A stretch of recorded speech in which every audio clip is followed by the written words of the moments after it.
नमस्ते। कैसे हैं आप लोग? आज फर्स्ट टाइम मैं गाड़ी से रिकॉर्डिंग कर रहा हूँ। सोचा आज मैंने कि इससे ट्राई करते हैं। देखिए, आज का जो टॉपिक है वो है अयादी गणम। देखिए, वास्तु के अंदर आपने बहुत वीडियोस देखे होंगे जिसमें लोग डायरेक्शंस की बात करते हैं, किस दिशा में हमें क्या बनाना है, मकान की फेसिंग दिशा क्या होनी चाहिए वगैरह ये सब। लेकिन ज़्यादातर जो वास्तुशास्त्री हैं वो अयादी गणम की बात नहीं करते। स्पेशली अगर हम नॉर्थ इंडिया की बात करें तो यहाँ पे तो बिल्कुल भी नहीं आपको मिलेगा करते हुए कि लोग अयादी गणम की बात कर रहे हैं। तो अगर हम अयादी की बात करेंगे तो पहले तो ये समझिए अयादी है क्या। अयादी मीन्स को अगर हम इसका संधि विच्छेद करते हैं तो आय एंड मोर आदि।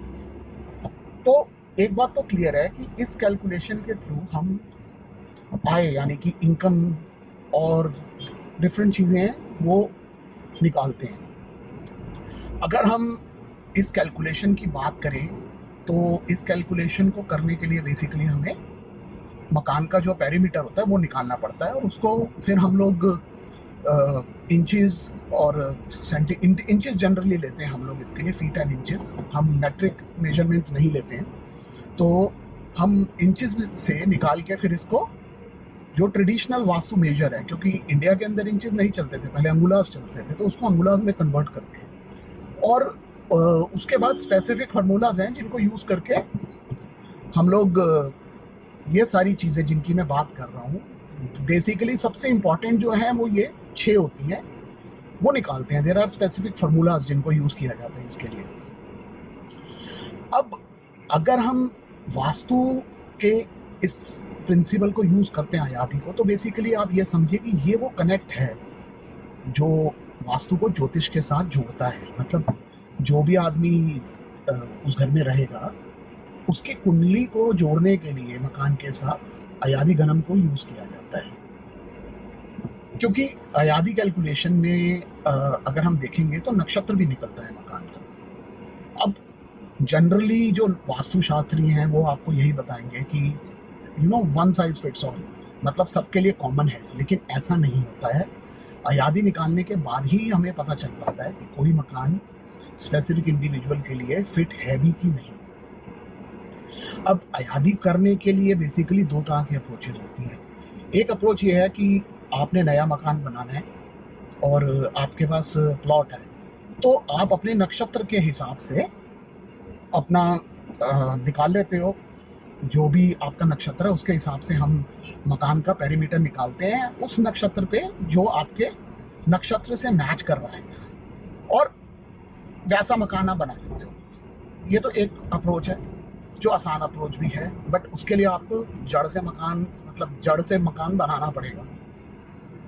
दूसरी चीज़ ये है कि आपके का कोई एग्जिस्टिंग मकान है जिसमें आप रह रहे हैं, वहाँ पर अब तो आप कुछ कर नहीं सकते हो, बट हमारे को देखना पड़ता है कि कई बारी बहुत बार क्लाइंट्स आते हैं, वो कहते हैं कि हम इस मकान में रह रहे हैं और हमारे को बेनिफिट नहीं आ रहा है, हमें ये प्रॉब्लम्स आ रही है, सब कुछ ठीक है, सब कुछ सही दिशाओं में भी है। तो ऐसे केसेस में हम लोग अयादी निकाल के देखते हैं कि प्रॉब्लम एरिया है क्या। अब जैसे मैंने आपको बताया कि अयादी तो काफ़ी हैं, लेकिन जो सबसे इम्पोर्टेंट है वो 6 हैं। 6 में जो फर्स्ट आता है उसको हम आय बोलते हैं। आय क्या हुई? इनकम। तो हम इस कैलकुलेशन से ये निकाल पाते हैं कि उस मकान में रहने से आपकी इनकम कैसी रहेगी। तो फॉर्मूला लग के उससे पता चल जाता है कि अच्छी है कि बुरी है, डिफरेंट है उसमें दी हुई है, वो निकल जाता है। सेकेंड चीज़ होती है एक्सपेंडिचर, जिसको व्यय बोलते हैं, व्यय बोलते हैं। अब देखिए, अगर एक्सपेंडिचर आपका ज़्यादा है इनकम से तो नेचुरल है आपके ऊपर डेब्ट्स आ जाएंगे, उधार चढ़ जाएंगे। तो इससे हमें ये समझ में आ जाता है कि एक्सपेंडिचर्स क्या है। तीसरी चीज़ होती है जिसको हम योनि बोलते हैं, यानी कि दिशा। अब देखिए, ये दिशा इसलिए इम्पोर्टेंट होती है क्योंकि इससे हम ये पता कर पाते हैं कि कौन सी दिशा किसी भी मकान के लिए इम्पोर्टेंट है, स्ट्रॉन्ग है। ये हम इजीली निकाल पाते हैं। अब जब हम ज़मीन से मकान बना रहे हैं तब तो इसका इम्पोर्टेंस और बढ़ जाता है, बिकॉज उस केस के अंदर तो हम लोग दिशा निकाल सकते हैं जिस दिशा के अंदर हमें डोर निकालना है, तो वहाँ पे इसका इम्पोर्टेंस काफ़ी बढ़ गया। लेकिन अब जो आपका एग्जिस्टिंग मकान है, वहाँ पे तो आपका डोर ऑलरेडी है, तो फिर वहाँ पे हम इसको इस तरह से यूज़ कर सकते हैं कि एक तो हम कोशिश करें कि वहाँ पे कोई और डोर निकल जाए उस डायरेक्शन में, जो योनि से आपकी दिशा निकल रही है। अगर नहीं निकल पाता या प्रोविज़न नहीं है, तो फिर वहाँ पे हम लोग एनर्जी डोर क्रिएट कर देते हैं, ताकि प्रॉब्लम्स जो आ रही हैं वो ख़त्म हो जाए। वो डोर खुलने से क्या है कि आप समझिए कि जो लक है वो जाग जाती है, किस्मत जाग जाएगी। सो दैट इज़ योनि। इसके बाद जो नेक्स्ट अयादी है वो है वार। वार यानी कि डे ऑफ द वीक। इससे हमारे को जो स्ट्रॉन्ग डे है वो पता चल जाता है। अब इसके अंदर बेसिकली बेनिफिक्स जो दिन है वो नहीं यूज़ किए जाते हैं, वो अच्छे नहीं माने जाते हैं। बट अगर आपका बेनिफिक डे निकल रहा है तो इसको हम लोग मकान जब आप कंस्ट्रक्शन कर रहे हैं, जिस दिन शुरू करनी है उसके लिए यूज़ कर सकते हैं, या गृह प्रवेश के लिए यूज़ कर सकते हैं। वरना कभी आपको मॉडिफिकेशंस करनी है कोई मकान में, तो स्पेसिफिक उसी दिन स्टार्ट करेंगे, तो वहाँ पे उस केस में अच्छे रिजल्ट आते हैं। इसके बाद हम आते हैं फिफ्थ अयादी में। फिफ्थ अयादी जो हो गया वो हो गई आपका नक्षत्र। आप देखिए ये वो नक्षत्र है, यहाँ से जब आप नक्षत्र निकाल लेंगे मकान का, आपको पता चल जाएगा कि उसका क्या नक्षत्र है। जब आपके पास ये नक्षत्र निकल के आ गया है, तो हम नक्षत्र प्राय, जिसको ताराबल भी बोलते हैं, उसके थ्रू हम ये चेक कर लेते हैं कि वो आपके नक्षत्र से कंपैटिबल है कि नहीं है। सी देखिए, जनरली जो घर की मालकिन होती है, यानी कि जो लैंड लेडी होती है, उसका नक्षत्र कंपैटिबल होना बहुत ज़रूरी है। बिकॉज हमारे जो शास्त्र हैं वो ये हमेशा से मानते हैं कि जो औरत होती है वो बेसिकली घर की लक्ष्मी है, तो इसलिए घर के ऊपर जो कंट्रोल है वो उसी का ही रहता है। लेकिन हम इन प्रैक्टिस आजकल जो लेडी है उसके अलावा जो हस्बैंड है उनका भी चार्ट यूज़ कर लेते हैं और दोनों के साथ जनरली मैच करते हैं। बिकॉज आजकल देखिए इक्वल है, दोनों का शेयर रहता है। जितना पार्टिसिपेट वाइफ घर में करती है उतना ही हस्बैंड भी करता है, और सिमिलरली बाहर भी ऐसा रहता है। तो इस वजह से हम आज के टाइम पे दोनों के नक्षत्र देखते हैं और उसको घर के नक्षत्र के साथ कंपैटिबिलिटी उसको चेक करते हैं। अब सपोज कीजिए आपका घर ऑलरेडी बना हुआ है और आप कंपैटिबिलिटी नहीं देख पा रही हैं, तो मतलब आई मीन सॉरी, अब ड्राइव कर रहा हूँ तो थोड़ी बहुत गलती तो आई जाएगी बीच में। हाँ, मेरा मतलब ये था यहाँ पे कि सपोज कीजिए आपका घर ऑलरेडी बना पड़ा है, तो अब अगर आपका नक्षत्र कंपैटिबल नहीं हुआ तो क्या करेंगे? ऐसे केसेस में there are remedies, specific pujas हैं, वो करके हम इस तरह के इफेक्ट को मिटिगेट कर सकते हैं उसको। तो ऐसा नहीं है कि अगर खराब नक्षत्र निकल आया तो बहुत बड़ी बात हो गई है, बट यस, अगर है कोई प्रॉब्लम तो उसको रेमेडी तो हमें करना ही पड़ेगा। इसके बाद नक्षत्र के बाद एक और अयादी कैलकुलेशन है जिसको हम आयुल बोलते हैं। आयुल मीन्स आयु से बने हुए, तो घर की आयु कितनी है।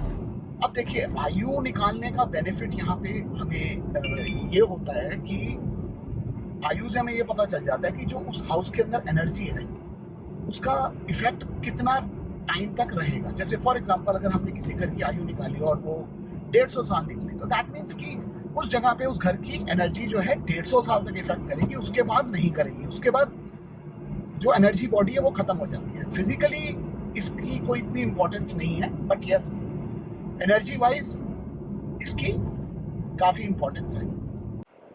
दोस्तों, एक बहुत ही इम्पोर्टेंट अयादी है जो मैं पहले बोलना भूल गया और उसकी जगह मैंने अयूल बोल दी थी। बिकॉज अब देखो, ड्राइविंग करते हुए रिकॉर्ड कर रहा हूँ तो पूरी कंसंट्रेशन से नहीं बना पाता मैं वीडियो।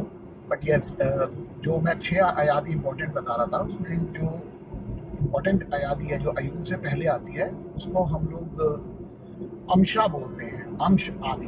ये जो अंशा आदि है ये ओवरऑल वेलबींग के लिए हम लोग देखते हैं। इस कैलकुलेशन से हमारे को जो रिजल्ट आता है उससे ये पता चल जाता है कि किसी घर में रहने से हमारे को कितना बेनिफिट मिलेगा, क्या होने वाला है। कि जैसे फॉर एग्जांपल इसके अंदर जो रिजल्ट्स हैं, जैसे एक वर्ड उसमें दिया हुआ है भुक्ति। भुक्ति मीन्स अगर आप वहाँ पे रहेंगे तो आप वहाँ पे सारे सुख भोग सकते हो और ओवरऑल इंजॉयमेंट रहेगी उस घर में। तो इस तरह से ये जो अंश आदि है, इससे हम ओवरऑल जनरल वेल बीइंग निकाल पाते हैं। तो जो मैं जो 6 इंपॉर्टेंट अयादी बता रहा था, उसके अंदर ये भी काफ़ी इंपॉर्टेंट अयादी है, तो इसलिए मैं एक बार फिर रिपीट कर देता हूँ जो 6 इंपॉर्टेंट अयादीज़ हैं। तो फर्स्ट वन जैसे मैंने आपको बताया है आय है, यानी कि इनकम। सेकंड वन जो है वो व्यय व्यय है, यानी कि एक्सपेंडिचर। जो थर्ड है इसमें वो योनि है, जिससे हमारे को 2 डायरेक्शन पता चलती है। फोर्थ जो है वो वार है, जिससे हमें डे पता चल जाता है कि कौन सा डे इम्पोर्टेंट हो रहा है उस घर के अंदर। फिफ्थ वन जो है वो नक्षत्र है, जिससे हमारे को घर का नक्षत्र पता चलता है और हम उससे ओनर के नक्षत्र के साथ उसको मैच कर सकते हैं। सिक्स्थ हो गई अंश आदि, जो ओवरऑल जनरल वेलबींग के लिए हम लोग देखते हैं। और सातवीं मैंने आपको बताई थी जो आयुल है, जैसे एज ऑफ द हाउस है। तो बतानी तो 6 थी, बट ये सातवीं ऑटोमेटिकली शायद इस वीडियो में जानी थी, तो इस वजह से आ गई। बाकी नेक्स्ट वीडियो में और। धन्यवाद।